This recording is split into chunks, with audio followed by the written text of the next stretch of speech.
Hop, vas-y, mets toutes les pierres ici. La nuit tombe doucement, il est déjà un peu plus de 21h quand nous arrivons à Plessé, petite commune à la limite de la Loire-Atlantique et de la Bretagne. Pim, pam, poum, je fais ça, après je fais ça, après je fais À ça. l'intérieur Si de la jamais ça tombe, médiathèque, au regardez, milieu si des jamais ça livres, tombe. l'ambiance n'est pas vraiment à la lecture silencieuse. Pas bon. À l'envers, tu veux dire? On peut le faire à l'envers. Là c'est pas bon, on voit bien, mais... Sous l'œil impassible des poissons rouges, la médiathèque s'est en fait transformée en salle de jeu. Ce soir, donc, la médiathèque est ouverte en nocturne, c'est-à-dire que la veille de chaque petite vacances scolaires, nous ouvrons exceptionnellement de 16h à 22h30, au lieu de 16h à 19h le vendredi soir. La médiathèque, effectivement, on a envie que les gens y restent, pas seulement pour emprunter, consommer, entre guillemets, mais vraiment pour rester, passer un moment comme ce qu'on appelle en fait les médiathèques troisième lieu.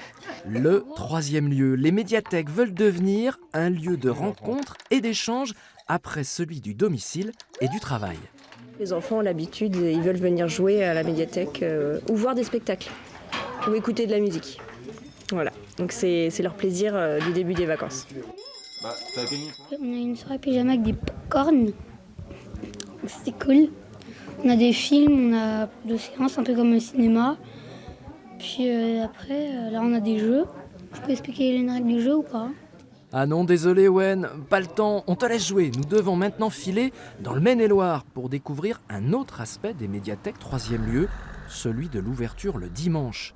Ici à Angers, tout le monde peut profiter de la grande médiathèque centrale, de ses livres empruntés ou de sa presse à consulter le deuxième dimanche de chaque mois. Et ça plaît. Vu mes horaires de travail, je ne peux pas venir en semaine, donc c'est le week-end. Et en fonction des disponibilités, c'est soit le samedi, soit le dimanche si c'est ouvert.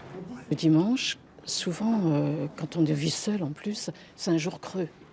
À 17h, je vais prendre le thé chez un ami, mais en attendant, je viens là. Il n'y a pas grand-chose d'ouvert. Le dimanche, les commerces sont fermés.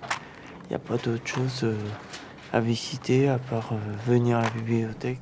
On monte au dernier étage. Parents et enfants profitent là du secteur jeunesse. Ils font eux aussi partie des habitués du dimanche. À Angers, l'ouverture dominicale représente un budget de 9 000 € investi par la ville avec une subvention supplémentaire de 6 000 € du ministère de la Culture. 3 ans après le lancement, l'initiative rencontre un certain succès. Le dimanche, en règle générale, sur l'amplitude horaire 14h-17h30, on accueille environ 700 personnes qui sont là. Ça représente environ 1300 prêts. 1300 prêts de médias, quels qu'ils soient. Et puis, ça génère également, et c'est toujours intéressant aussi pour le réseau des bibliothèques, de nouvelles inscriptions, entre 25 et 30 nouvelles inscriptions à chaque dimanche d'ouverture. Nous quittons la grande ville pour la campagne. La Divatte-sur-Loire, non loin de Nantes, a sa bibliothèque municipale, un lieu lui aussi très ouvert à différentes expériences de vie et à tous les publics. Alors c'est quelque chose qu'on trouve dans les bibliothèques, il y en a plein. Les livres. Les livres. Ouais. Super.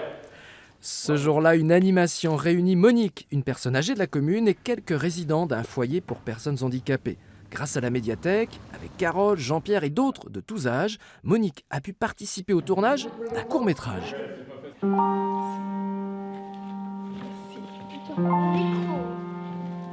Ce soir, je ne peux me retenir de vous envoyer ces quelques mots.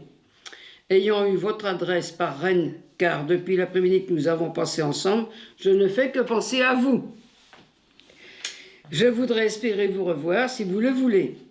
Moi, j'ai bien apprécié. J'étais actrice et réalisatrice en même temps, parce qu'on faisait des choses aussi à la maison de retraite, des portraits en carton, des décors. Oui. Le but de la médiathèque, c'est ça aussi, c'est que les gens ne soient pas seulement spectateurs ou lecteurs. C'est qu'ils soient aussi...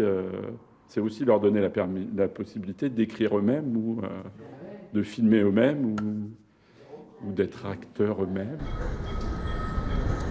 Dernier arrêt de notre parcours à Nantes. Ici aussi, les médiathèques proposent de plus en plus des ouvertures et des animations spécifiques, en semaine, en soirée ou même certains dimanches. Et les consultations se font sur tout type de support. Dans le public, le jour de notre visite, des jeunes étaient là. L'occasion de leur poser cette question. Comment changer pour vous les médiathèques? Je sais pas, un lieu où on puisse discuter, pas fort, mais entre nous pour échanger. Il ne faut pas faire de bruit déjà, et du coup c'est pas forcément un lieu qui attire les gens pour venir parler. Si on voit qu'à la bibliothèque, il y a beaucoup de livres empruntés sur le thème du yoga, dire on pourrait faire une sorte de stage, mini-stage de yoga dans une salle à la médiathèque. Il faudra peut-être attendre encore un peu pour la généralisation des salles de yoga ou encore l'ouverture de pistes de trottinettes. Dans les Pays de la Loire, on compte quelques 1000 bibliothèques et médiathèques. Beaucoup d'entre elles cherchent à leur façon à expérimenter cette voie du 3e lieu de vie, avec plus d'horaires, plus d'animations ou encore plus d'écrans. Au milieu de toutes ces évolutions en cours ou à venir, une valeur sûre semble garder une place de choix, celle de l'aventure personnelle et intime de la lecture, toute simple, au fil des pages d'un livre. Et rien de tel, pour finir cette balade, que quelques mots d'une petite histoire de chouette chuchotée au creux de l'oreille. Toutes les chouettes réfléchissent beaucoup. Je le savais, dit Sarah.